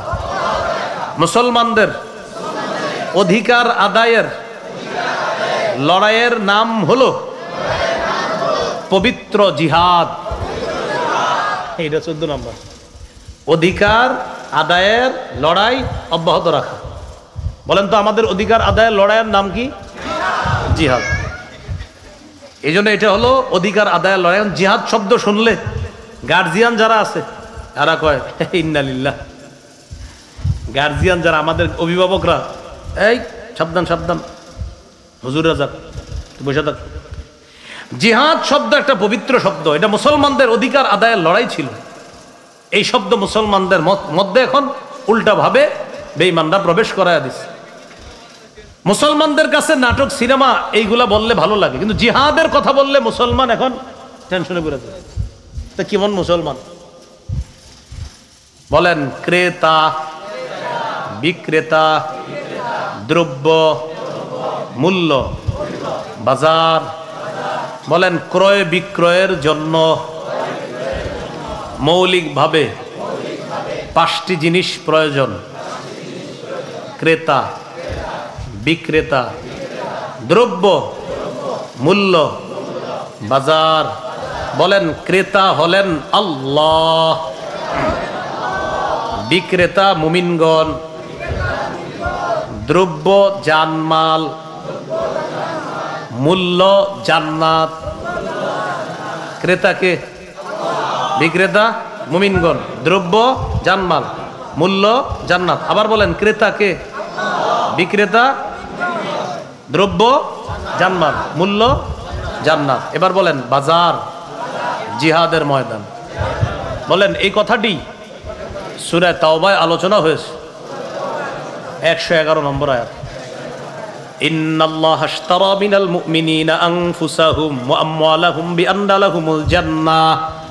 ইন্নাল্লাহা আশতারা, নিশ্চয়ই আল্লাহ ক্রয় করে নিয়েছেন। আল্লাহ হলেন ক্রেতা। মিনাল মুমিনিনা, মুমিনদের থেকে। মুমিনরা হলো বিক্রেতা। আনফুসাহুম ওয়া আমওয়ালাহুম, তাদের জানমাল। জানমাল হলো দ্রব্য।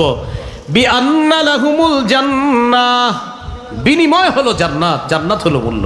সুবহানাল্লাহ। রয়ে গেল বাজার। ইউকাতিলুনা ফি সাবিলিল্লাহ ফায়াকতুলুনা ওয়া ইউকতালুন, তারা আল্লাহর রাস্তায় লড়াই করবে, বেঈমানদেরকে জাহান্নামে পাঠাবে, অথবা নিজেরা শহীদ হয়ে জান্নাতে চলে যাবে। ক্রেতাকে? বিক্রেতা, দ্রব্য, মূল্য, বাজার। সুবহানাল্লাহ। বলেন, মুসলমানদের অধিকার আদায়ের লড়াইয়ের নাম মনে থাকবে নি?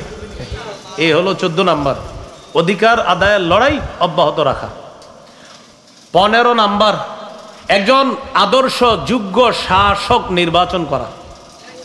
একজন আদর্শ যোগ্য শাসক নির্বাচন করা। আজকে থেকে আল্লাহর কাছে দোয়া করবেন। প্রথম দোয়া করবেন, আল্লাহ কিয়ামতের আগে আমাদের বাংলাদেশে যেন আর কোনো নারী শাসক না হয়। এটা প্রথম দোয়া করবেন। এটা যেই পার্টি হন, আপনি এটা দোয়া এই জন্য করবেন। রাসূল সাল্লাল্লাহু আলাইহি সাল্লাম বলেছেন, লা ইউফলিহা কওমুন ওয়াল্লাহু আমরাহুম ইমরাআ, ওই জাতি কিছুতেই সফল হবে না যেই জাতি তাদের নেতৃত্বে কোনো নারীকে বসায়। তাহলে এই জন্য এই দোয়াটা করতে হবে যে আল্লাহ কিয়ামতের আগে যেন আর কোনো নারী শাসক না হয়। 2 নাম্বার, 2 রাকাত নফল পড়ে আরো একটা দোয়া করবেন। বলেন, আল্লাহ 4 কাজের যোগ্যতা রাখে, 10 গুণে গুণান্বিত একজন আদর্শ শাসক, এলাকার নেতা, থানা, জেলা, বিভাগ, দেশের নেতা, এই গুণে গুণান্বিত একজনকে বানায়া দেন। তাহলে আমার এলাকার যিনি হবেন তিনিও 4 কাজের যোগ্যতা রাখবে, 10 গুণে গুণান্বিত হবে। থানার যিনি হবেন, জেলার যিনি হবেন, বিভাগের যিনি হবেন, দেশের যিনি হবেন, 4 কাজের যোগ্যতা রাখবে, 10 গুণে গুণান্বিত হবে। 4টি কাজ কি কি? নামাজ কায়েম করা, যাকাত আদায় করা, সৎ কাজের আদেশ করা, অসৎ কাজের নিষেধ করা। সূরা হজের 41 নম্বর আয়াতে আল্লাহ বলেন, আল্লাযীনা ইম্মাক্কান্নাহুম ফিল আরদ আকামুস সালাহ ওয়া আতাউয যাকাত ওয়া আমারু বিল মারুফ ওয়া নাহাউ আনিল মুনকার। আমি যাদেরকে রাষ্ট্র ক্ষমতায় বসাই তাদের মৌলিক কাজ হবে 4টি। 1 নাম্বার, নামাজ কায়েম করবে। 2 নাম্বার, যাকাত প্রতিষ্ঠিত করবে। 3 নাম্বার, সৎ কাজের আদেশ করবে। 4 নাম্বার, অসৎ কাজের নিষেধ করবে। 10 গুণে গুণান্বিত হবে। 1 নম্বর গুণ, মুসলিম শাসক যিনি হবেন, মুসলমানদের নেতা যিনি হবেন, তিনি আল্লাহমুখী হবে। বলেন, কি মুখী হবে? আল্লাহমুখী হবে। তিনি সমস্ত কাজের কৃতিত্ব আল্লাহকে দিবে। আমি পুরো আয়াত বলছি না, শুধু আজকে বলে যাচ্ছি এতটুকু। সূরা নামলের 15 থেকে 19 নম্বর আয়াত পড়লে বোঝা যাবে, সুলাইমান নবী এত বড় রাজত্ব পাওয়ার পরেও, সমস্ত রাজত্ব পাওয়ার পরেও উনি আল্লাহকে বলতেছে, আল্লাহ আমাকে তৌফিক দেন, আমি যেন আপনার দেয়া নেয়ামতের প্রশংসা করতে পারি, আমি যেন শুকরিয়া আদায় করতে পারি। সুলাইমান নবীরে আল্লাহ যে রাজত্ব দিছে, সূরা আম্বিয়ার 81 নম্বর আয়াতে আছে, ওয়ালি সুলাইমান আর-রিহা আসিফাতান তাজরি বিআমরিহি ইলাল আরদিল্লাতী বারাকনা ফিহা। আমি সুলাইমানের জন্য বাতাসকে বশীভূত করে দিলাম। এই বাতাস সুলাইমান নবীর আদেশে চলতো। সুলাইমান নবী বলতেন, আমি অমুক জায়গায় যাব, মুহূর্তের মধ্যে বাতাস 1 মাসের দূরত্বে তার সিংহাসন পৌঁছায় দিত। তাহলে যেই নবীরে আল্লাহ বাতাসের উপর রাজত্ব দান করলেন, এই নবী কেমন অবস্থা? তো সুলাইমান নবীর ব্যাপারে আল্লাহ বলেন যে সুলাইমান নবী এমন, সূরা সদের 30 নম্বর আয়াতে আছে, ওয়াহাবনা লি দাউদা সুলাইমান নি'মাল আবদু ইন্নাহু আওয়াব। আমি দাউদকে সুলাইমান নামে একটা ছেলে দান করলাম। এই সুলাইমান নবী আওয়াব, বারবার আমার কাছে ফিরে আসে, আল্লাহর কাছে ফিরে আসে। তাকে যত রাজত্ব দেই সে তত বেশি আমার দিকে ঝুঁকে পড়ে। তাহলে মুসলিম শাসকের 1 নম্বর গুণ হবে, উনি ক্ষমতা পেয়ে উনি তত বেশি কার দিকে ঝুঁকবে?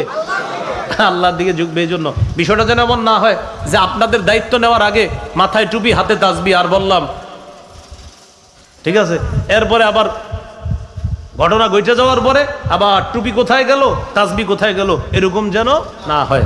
এরকম যেন কি না হয়, না হয়। খুব মনে রাখা। আল্লাহ আমাদেরকে বুঝার তৌফিক দান করেন। 2 নম্বর গুণ হবে তিনি ইনসাফ প্রতিষ্ঠিত করবে। ইনসাফ প্রতিষ্ঠিত করবে। সূরা সদের 26 নম্বর আয়াতে আছে, আমি দাউদকে দুনিয়াতে খলিফা বানাইলাম। আমি দাউদ নবীকে বললাম, ও দাউদ, আপনি ইনসাফের সাথে বিচার করবেন। সহিহ বুখারী 6788 নম্বর হাদিস। বিখ্যাত ঘটনা, ফাতেমা নামে এক সম্ভ্রান্ত মহিলা চুরি করছে। ফাতেমা, আমার নবীর কন্যার নামও ফাতেমা, আর যেই নারী চুরি করছে তার নামও ফাতেমা। তো চুরি করার পর নবীজির কাছে আইসা বলল, হুজুর, বংশীয় মেয়ে, হাত কাটার আইনটাকে একটু শিথিল করা যায় না, যেহেতু বংশীয় মেয়ে। নবীজি সাল্লাল্লাহু আলাইহি সাল্লাম বললেন, তোমরা এই কথা কিভাবে বললা? আল্লাহর কসম, আজকে যদি ওই ফাতেমা চুরি না করে, আমার কন্যা ফাতেমা চুরি করত, আমি নবী মুহাম্মদ আমার কন্যা ফাতেমার হাত কেটে দিতাম। ইনসাফ প্রতিষ্ঠিত করা, এটা হলো 2 নম্বর গুণ। 3 নম্বর গুণ হবে তিনি ফিতনার পথ পরিহার করে সংশোধনের পথে চলবে। সূরা আরাফের 142 নম্বর আয়াতে আছে, মুসা নবী তার ভাই হারুন নবীকে বললেন, ভাইজান, আমি তাওরাত কিতাব আনতে যাইতেছি পাহাড়ে। আল্লাহ আমাকে বলছে 30 দিন ইতিকাফ করতে হবে। পরবর্তীতে আল্লাহ আরো 10 রাত বাড়াইছে, মোট 40 রাত। এটা আছে, ওয়া'আদনা মুসা 30 লাইলা ওয়া আতমামনাহা বি'আশরিন ফাতাম্মা মিকাতু রাব্বিহি 40 লাইলা। মুসা নবীকে আল্লাহ নিয়ে গেছে 30 রাতের জন্য, এরপরে আরো 10 রাত। এই 40 রাত ইতিকাফ করে তিনি তাওরাত পাবে। মুসা নবী তার ভাই হারুন নবীকে বললেন, ওয়াকালা মুসা লিআখিহি হারুন আখলুফনি ফি কওমি ওয়াসলিহ ওয়ালা তাত্তাবি' সাবিলাল মুফসিদিন। হারুন নবীকে বললেন, আমার অবর্তমানে আমার প্রতিনিধিত্ব করবেন আপনি, আপনি সংশোধনের পথে চলবেন, আপনি যারা ফাসাদ সৃষ্টি করে তাদের পথ অনুসরণ করবেন না। তাহলে মুসলিম শাসকের 3 নম্বর বৈশিষ্ট্য গুণ হবে তিনি সংশোধনের পথে চলবে, তিনি ফাসাদের পথে চলবে না। 4 নম্বর বৈশিষ্ট্য, শিষ্টের লালন দুষ্টের দমন। শিষ্টের লালন দুষ্টের দমন মানে হলো ভালোকে লালন করবে, খারাপকে দমন করবে। তো আমরা দেখি বর্তমানে উল্টা, ভালোকে খালি দমন করা হয়, খারাপকে লালন করা হয়। এটা যেন না হয়, ভালোকে লালন করতে হবে, খারাপকে দমন করতে হবে। এই বিষয়টা আপনারা বোঝার জন্য যারা কোরআনের বাংলা অনুবাদ পড়েন দেখে নেবেন, সূরা কাহফের 83 থেকে 92 নম্বর আয়াত পর্যন্ত যুলকরনাইন বাদশার সফর সম্পর্কে আল্লাহ আলোচনা করেছেন। তিনি পৃথিবীর পশ্চিম প্রান্তে সফর করেছেন, আরেকটা পূর্ব প্রান্তে, আরেকটা হলো উত্তর প্রান্তে। পশ্চিম প্রান্তে যাওয়ার পর দেখে একদল মানুষ কুফরিতে লিপ্ত। তা আল্লাহ তাদের ব্যাপারে ইম্মা আন তুআযযিবা ওয়া ইম্মা আন তাত্তাখিযা ফীহিম হুসনা, আপনি চাইলে তাদেরকে শাস্তি দিতে পারেন, চাইলে তাদের ব্যাপারে ভালো কিছু গ্রহণ করতে পারেন। যুলকরনাইন বললেন, আল্লাহ, আমি তাদেরকে দাওয়াত দিব, দাওয়াত দেওয়ার পরে যারা আমার কথা শুনবে তাদেরকে আমি লালন করব, আর যারা এরপরেও জুলুম করবে তাদেরকে আমি দমন করব। মুসলিম শাসকের 4 নম্বর কাজ ভালোকে লালন করা আর খারাপকে কি করা, দমন করা। মুসলিম শাসকের 5 নম্বর বৈশিষ্ট্য, জনগণের জন্য অকাতরে বিলিয়ে দিবে। জনগণের জন্য অকাতরে বিলিয়ে দিবে। সূরা কাহফের 93 থেকে 97 নম্বর আয়াত। যুলকরনাইন বাদশাহ সফর করতে করতে পৃথিবীর উত্তর দিকে গেলেন, রাশিয়ার কোনো একটা অঞ্চলের দিকে গেলেন, এটা মুফাসসিরিনে কেরামের অভিমত। সেখানে যাওয়ার পর 2 পাহাড়ের মাঝখানে পৌঁছলেন। এই 2 পাহাড়ের মাঝে বিশাল বড় ফাঁকা জায়গা। এক জাতি পাইলেন, ওই জাতি যুলকরনাইন বাদশাকে বললেন, আপনি যদি আমাদের জন্য একটা উপকার করেন। কয়, কি উপকার? কয়, 2 পাহাড়ের মাঝখানে ফাঁকা জায়গাটা বন্ধ করে দেন। ইন্না ইয়াজুজা ওয়া মাজুজা মুফসিদুনা ফিল আরদ, পাহাড়ের ওই পাশে ইয়াজুজ মাজুজ নামে 2টা জাতি আছে। এরা রাতের বেলা আমাদের ঘর বাড়িতে আইসা লুটতরাজ করে, ডাকাতি করে সবকিছু নিয়ে যায়। আপনি যদি একটা প্রাচীর করে দেন তাহলে আর তারা ডাকাতি করতে পারবে না। এই কথা বলার পর তারা বলল, ও বাদশা, আপনার যদি কিছু টাকা পয়সা লাগে বললেন, অর্থনৈতিক সাহায্য লাগলে বললেন, আমরা সাহায্য করবো, চিন্তা করেন। বাদশারে জনগণ অফার করে, তো এটাই তো হইতেছে। আমরাও কিন্তু দায়িত্বশীলদেরকে, স্যার খেয়াল রাখেন একটু, বিষয়টা আমার দিকে খেয়াল রাখেন। উনি আমার খেয়াল রাখা দরকার, আর আমি ওনারে বলতেছি এইভাবে। হ্যাঁ, বিষয়টা কি হলো যে আপনি কিন্তু বিষয়টা একটু দেখেন, দেখেন মানে আপনি ওইটা হয়ে যাবে, সমস্যা নেই, দেখেন কি দেখেন। আপনারা তো আমরা দায়িত্ব দিছি দেখতেই, কিন্তু আলাদাভাবে দেখা করতে হবে কেন? ওই জাতি জুলকরনাইন বাদশাকে বলতেছে ফাহাল না জালু লাকা খরজা, আচ্ছা আপনারা কি আমরা কোনো ট্যাক্স টুক্স দিতে হবে? বললেন দিব আমরা, আপনি দেয়ালটা বানায় দেন। বাদশা জুলকরনাইন বললেন না না, আল্লাহ আমারে যা দিছে অনেক দিয়েছে, তোমরা কিচ্ছু দেওয়া লাগবে না, এই দেয়াল করতে যা যা প্রয়োজন সব আমি নিজেই ব্যবস্থা করব।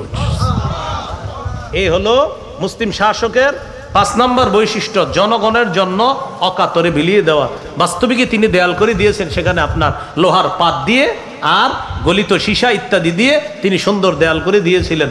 6 নম্বর গুণ, মুসলিম শাসক জনগণের জন্য কিছু করতে পারলে সমস্ত কৃতিত্ব আল্লাহকে দিবে। সূরা কাহাফের 98 নম্বর আয়াতে আছে হাদা রাহমাতুম মির রব্বি। বাদশা জুলকরনাইন কিছু করতে পেরে বললেন এটা আমার রবের দয়া, এটা আমি কিচ্ছু না, আমার রবের দয়া। এই জন্য কিছু কইরা এটা না বলা, আমি আপনাদের জন্য এই করেছি সেই করেছি এটা না বলা, বরং আমার রব আল্লাহ আমাকে দায়িত্ব দিয়েছেন আপনাদের জন্য কিছু করার জন্য, তাই রবের দয়ায় কিছু করতে পারছি, এটা বল। 7 নাম্বার, রক্ষণাবেক্ষণের কাজে মুসলিম শাসক যিনি তিনি যথেষ্ট পারদর্শী হতে হবে, অর্থনৈতিক বিষয়ে পারদর্শী হওয়া। সূরা ইউসুফের 55 নম্বর আয়াত, ইউসুফ নবী ওই যুগের বাদশাকে বললেন ইজআলনি আলা খাজাইনিল আরদ, আমাকে খাদ্য মন্ত্রণালয়ের দায়িত্ব দিয়ে দেন, আমাকে দায়িত্ব না দিলে আমানতের খেয়ানত হবে, সব লুটপাট করেই খাদ্য নিয়ে যাবে, আমাকে দায়িত্ব দেন, এই বিষয়ে আমার জ্ঞান আছে, আমার দ্বারা লুটপাট হবে না। তাহলে 7 নাম্বার গুণ হবে যিনি রক্ষণাবেক্ষণের কাজে পারদর্শী হবে এবং তার দ্বারা জনগণের কোনো সম্পদ লুটপাট হবে না, এটা হলো 7 নাম্বার বৈশিষ্ট্য। তো তিনি বললেন ইজআলনি আলা খাজাইনিল আরদ ইন্নী হাফিজুন আলিমুন, আমি সংরক্ষণকারী, আবার অর্থনৈতিক বিষয়ে আমার যথেষ্ট জ্ঞান আছে। 8 নাম্বার বৈশিষ্ট্য মুসলিম শাসকের, এটা আমার সাথে বলেন 2 বার, জোরে জোরে বলেন, ঘুষ গ্রহণ করবে না। আবার বলেন, আরো জোরে বলেন, হয় নাই, আরো জোরে। এটা আমাদের যিনি হবে দায়িত্বশীল তার গুণ হবে এটা, উনি ঘুষ গ্রহণ করবে না। সূরা নামলের 35-36 নম্বর আয়াত, রানী বিলকিস সুলাইমান নবীর কাছে হাদিয়া পাঠাইছে। কি পাঠাইছে? আসলে ওর উদ্দেশ্য হাদিয়া ছিল না। রানী বলতেছে কি দাঁড়াও, সর্বশেষ তার সাথে মনে হয় পারা যাবে না, দেখি একটু হাদিয়া পাঠাই, যদি দেখি হাদিয়া গ্রহণ করে তখন আমি বলবো আপনি আপনার মতো ভালো থাকেন, আমি আমার রাজত্ব নিয়ে ভালো থাকি, আমি এখানে রানীগিরি করব আর আপনি আপনার রাজত্বে রাজা। যদি হাদিয়া গ্রহণ করে, তার মানে এটা হাদিয়া ছিল না, হাদিয়ার নামে ঘুষ ছিল। রানী বিলকিস বলতেছে ইন্নী মুরসিলাতুন ইলাইহিম বিহাদিয়া, আল্লাহ তাআলা রানীর ভাষাটা কোরআনে আনছে, আমি সুলাইমান নবীর কাছে হাদিয়া পাঠাবো, ফানাযিরাতুম বিমা ইয়ারজিউল মুরসালুন, দেখবো যাদেরকে দিয়ে পাঠাবো তারা কি নিয়ে আসে। তো উপঢৌকন নিয়ে গেছে, ঘুষ নিয়ে গেছে, সুলাইমান নবীর কাছে যাওয়ার পর বলতেছে আপনাকে রানী পাঠাইছে। সুলাইমান নবী বললেন রানী পাঠাইছে না? হ্যাঁ। তুমি দুনানি বিমাল, সম্পদ দিয়ে আমার সহযোগিতা করতে চাও? ফামা আতানি আল্লাহু খায়রুম মিম্মা আতাকুম, আল্লাহ তোমাদেরকে যা দিয়েছে, আমাকে যা দিয়েছে তোমাদের চাইতে 1000 গুণ বেশি দামি জিনিস আমাকে দিয়েছে। আমার এইগুলা দিয়ে নরম করা যাবে না। রানীরে বলো এই শিরিক ছাইরা জনগণ নিয়ে সারান্ডার করতে বলো। রানী বুঝতে পারছে ঘুষ দিয়ে তাকে কাবু করা যাবে না। রানী সুলাইমান নবীর কাছে আসছে, আসার পর বলতেছে ইন্নী আসলামতু মা সুলাইমানা লিল্লাহি রাব্বিল আলামিন, আমি সুলাইমান নবীর সাথে রবের কাছে আত্মসমর্পণ করে দিলাম। মুসলিম শাসকের 8 নাম্বার বৈশিষ্ট্য গুণ হবে তিনি ঘুষ গ্রহণ করবে না। 9 নাম্বার, তিনি আমানতদার হবে। কি হবে? আমানতদার। সূরা নিসা 58 নম্বর আয়াতে আল্লাহ বলেন ইন্নাল্লাহা ইয়া'মুরুকুম আন তুআদ্দুল আমানাতি ইলা আহলিহা, আল্লাহ তোমাদেরকে আদেশ করেন আমানত যথাযথ জায়গায় পৌঁছে দেওয়ার জন্য। এবার আমার সাথে একটু বলেন, যোগ্য ব্যক্তিকে যোগ্যতার আসনে বসানো আমাদের জন্য আমানত। যোগ্য ব্যক্তি যোগ্যতার আসনে বসে আমাদের অধিকারগুলো বাস্তবায়ন করা তার জন্য আমানত। তাহলে আমরা যোগ্য ব্যক্তিকে বসানো আমাদের জন্য আমানত, আর যোগ্য ব্যক্তি আমাদের জন্য কিছু করা এটা তার জন্য আমানত। এ হলো 9 নাম্বার। সর্বশেষ 10 নাম্বার, কোরআন সুন্নাহ অনুযায়ী বিচার করবে। যেহেতু এখন সব মুসলমানদের অধীনে, তো কোরআন সুন্নাহ অনুযায়ী বিচার করবে। সূরা মাইদার 48 থেকে 50 নম্বর আয়াতে আছে, দেখবেন ওই আয়াতে আল্লাহ তাআলা বলেন আপনি কোরআন অনুযায়ী যা আপনার প্রতি নাজিল করেছি এই অনুযায়ী আপনি বিচার করবেন। শেষের দিকে আছে আফা হুকমাল জাহিলিয়াতি ইয়াবগুন ওমান আহসানু মিনাল্লাহি হুকমাল লিকৌমি ইউকিনুন। এরা জাহিলি যুগের আইন চায়, এরা মূর্খদের আইন চায়, তারা জাহিলি যুগের আইন কামনা করে। আফা হুকমাল জাহিলিয়াতি ইয়াবগুন, তারা কি জাহিলি আইন কামনা করে? ওমান আহসানু মিনাল্লাহি হুকমান লিকৌমি ইউকিনুন, যারা বিশ্বাসী তাদেরকে জানায়া দেন তাদের জন্য আল্লাহর চাইতে শ্রেষ্ঠ বিচারক আর কে হতে পারে, আল্লাহর চাইতে শ্রেষ্ঠ বিধানদাতা আর কে হতে পারে, আল্লাহর চাইতে উত্তম বিচার আর কার বিচার হতে পারে? বলেন কার বিচার উত্তম? শ্রেষ্ঠ বিধানদাতা কে? আল্লাহ। আহকামুল হাকিমিন কে? এ হলো 10টা গুণ বললাম, আর 4 কাজের যোগ্যতা রাখে। মনে আসেনি? কি মনে আছে? মুসলমানের উত্তরণের উপায় নাম্বার 15 চলতেছে, বুঝলে গেছেন? উত্তরণের কত নম্বর উপায় চলতেছে? 15 নম্বর উপায় কি? একজন যোগ্য শাসক নির্বাচন করা, যার 4 কাজের যোগ্যতা থাকবে আর 10টি গুণে গুণান্বিত হবে। 16 নাম্বার, শুরা ব্যবস্থা বা পরামর্শ ব্যবস্থার গুরুত্ব বাড়ানো। শুরা ব্যবস্থা মানে পরামর্শ করে কাজ করার এই ব্যবস্থাগুলা বাড়ানো। শুরা ব্যবস্থার এটার গ্রহণযোগ্যতা বাড়াইতে হবে। এখানে অনেক আলেমরা আছেন, আপনারা মসজিদে সাধারণ জনগণকে একটু শুরা ব্যবস্থার গুরুত্বগুলো বুঝাই দিবেন, যে মাশওয়ারা করে পরামর্শ করে কাজ করার মধ্যে কি কি উপকারিতা আছে এই বিষয়গুলা বুঝাই দেওয়া। শুরা ব্যবস্থার গ্রহণযোগ্যতা আবার ফিরিয়ে আনার চেষ্টা করা। খলিফা নির্বাচনের 4টা পদ্ধতি ছিল আপনার। প্রথম পদ্ধতি ছিল ইঙ্গিত। আবু বকর সিদ্দিক রাদিয়াল্লাহু তাআলা আনহু খলিফা হয়েছেন নবীর ইঙ্গিতে। 2 নম্বর পদ্ধতি ছিল জীবিত খলিফা পরবর্তী খলিফার নাম ঘোষণা করে যাবে। আবু বকর সিদ্দিক রাদিয়াল্লাহু তাআলা, ওমর ফারুক রাদিয়াল্লাহু তাআলা আনহুর নাম ঘোষণা করে গেছে। 3 নম্বর পদ্ধতি, জীবিত খলিফা পরবর্তী খলিফা নির্বাচনের জন্য একটা শুরা কমিটি গঠন করে গেছে।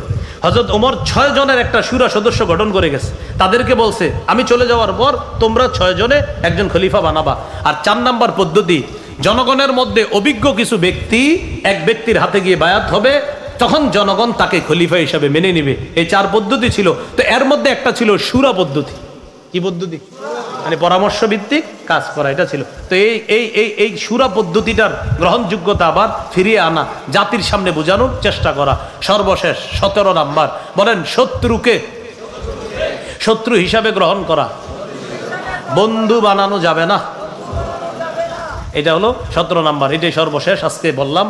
আল্লাহ তাআলা সূরা মাইদার 51 নম্বর আয়াতে বলেন, ইয়া আইয়ুহাল্লাযীনা আমানু লা তাত্তাখিযুল ইয়াহুদা ওয়ান নাসারা আউলিয়া, হে ঈমানদারগণ, ইহুদি খ্রিস্টানদেরকে তোমরা অভিভাবক রূপে গ্রহণ করো না, বন্ধু রূপে গ্রহণ করো না।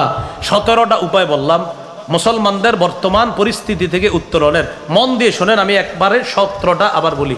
1 নাম্বার, ঈমানি শক্তি অর্জন করা। 2 নাম্বার, ইসলামে পরিপূর্ণ রূপে প্রবেশ করা। 3 নাম্বার, দ্বীনের সঠিক জ্ঞান অর্জন করে সেই অনুযায়ী আমল করা। 4 নাম্বার, দ্বীনের সঠিক জ্ঞান যেটা অর্জন করলাম সেটা অন্যের কাছে প্রচার করা। যেমন আজকে আমি যা বললাম, যতটুকু মুখস্থ থাকবে, যা আপনার মধ্যে যতটুকু এই মুহূর্তে আছে, যাইতে যাইতে আরো কয়েকজনকে বলার চেষ্টা করা। 5 নাম্বার, আল্লাহর কাছে সাহায্য পাইতে চাইলে আল্লাহ দ্বীনকে সাহায্য করা। 6 নাম্বার, আল্লাহর কাছে সাহায্যের জন্য দোয়া করা। 7 নাম্বার, ভরসা করে ধৈর্যের সাথে সাহায্যের অপেক্ষা করা। 8 নাম্বার, মুমিন আমরা যারা পরস্পর ভ্রাতৃত্বের সম্পর্ক জোরদার করা। 9 নাম্বার, পারস্পরিক ঝগড়া কমিয়ে আন্তরিকতা বাড়ানো। ওই যে 4 জনে এক দলে ছিলাম, এই এক দলেই থাকার চেষ্টা করা, আলাদা না হওয়া। তো এরপর আমরা বলছিলাম, আলাদা হইল যদি কিছুদিনের জন্য এক হওয়া যায় তাহলে বাতিলদের খবর আছে, ঠিক না? এক হওয়া। 10 নাম্বার, পৃথিবীর কোথাও একজন মুসলমান আক্রান্ত হলে আমরা সবাই তার ব্যথায় ব্যতীত হওয়া। 11 নাম্বার, নির্যাতিত মুসলমানদের জন্য অর্থনৈতিক সহায়তার ব্যবস্থা করা। 12 নাম্বার, জুলুমের বিরুদ্ধে বজ্র আওয়াজ উঠানো। 13 নাম্বার, বিলাসী জীবন বর্জন করা। 14 নাম্বার, অধিকার আদায়ের লড়াই অব্যাহত রাখা। এটা জানি কি? মাশাআল্লাহ, কি জানি এটা? জিহাদ। 15 নাম্বার, একজন যোগ্য আদর্শ শাসক নির্বাচন করা। 4 কাজের যোগ্যতা রাখে, 10 গুণে গুণান্বিত এমন একজন আদর্শ নেতা আমরা চাই, এটা আল্লাহর কাছে দোয়া করা। 16 নাম্বার, শুরা ব্যবস্থার গুরুত্ব, এটা জাতিকে বোঝানোর চেষ্টা করা। 17, শত্রুকে শত্রু মনে করা, বন্ধু মনে না করা। আল্লাহ আমাদের সকলকে কথাগুলা মনে রেখে বুঝে শুনে আমরা যেন আমল করতে পারি। আমরা যেন এই ভুল ভ্রান্তিগুলা যেগুলো আমাদের মধ্যে আছে এগুলা ছেড়ে দিয়ে আমরা যেন ইমানি বলে বলিয়ান হতে পারি। আল্লাহ তৌফিক দান করেন। 5,000 একটা ঘোষণা। আচ্ছা, আপনারা কেউ ওঠাউঠি করবেন না। 2টা ঘোষণা, দুটোটা ঘোষণা পুরোপুরি শুনবেন, তারপর আমলে বাস্তবায়ন করবেন, তারপর উঠবেন। প্রথম ঘোষণাটি হলো, আপনাদের সামনে রুমাল যাবে, মাদ্রাসার জন্য দান করবেন। বাকি শর্ত হলো, যারা দান করবেন তারাও বসে থাকবেন, যারা দান করবেন না তারাও বসবেন। উইঠা পরিবেশটা নষ্ট করে 1-2 মিনিটের ব্যাপার। দান যারা করবেন না তারাও বসবেন, রুমাল নিয়ে ছাত্র ভাই করায় আপনারা চলে যাই, হ্যাঁ চলে যাই ছাত্র তাড়াতাড়ি পিছন থেকে দুই বাইকে উঠাউটি করবো না কিছুক্ষণ। দ্বিতীয় ঘোষণা, আমার একটা সংকলন আছে মিম্বরের আমানত, গাড়ি এ পর্যন্ত আসতে পারে নাই, ওই জন্য ড্রাইভার ভাই নিয়ে এসেছিল, তা আনতে পারে নাই। আমাদের এক ভাই এখানে 2 সেট কিতাব নিয়ে এসেছে মিম্বরের আমানত, কারো প্রয়োজন হলে এই ভাইয়ের কাছ থেকে আপনারা সংগ্রহ করে নিতে পারেন। প্রতিটা খণ্ড গুরুত্বপূর্ণ। প্রথম খণ্ডে সন্তানের 64টা অধিকার, দ্বিতীয় খণ্ডে শিরিক বেদাত, তৃতীয় খণ্ডে হালাল হারাম, চতুর্থ খণ্ডে স্বামী স্ত্রীর অধিকার, পঞ্চম খণ্ডে লা ইলাহা ইল্লাল্লাহর ব্যাখ্যা, ষষ্ঠ খণ্ডে নামাজ, সপ্তম অষ্টম খণ্ডে মাসালা, নবম খণ্ডে জাকাত, রমজান,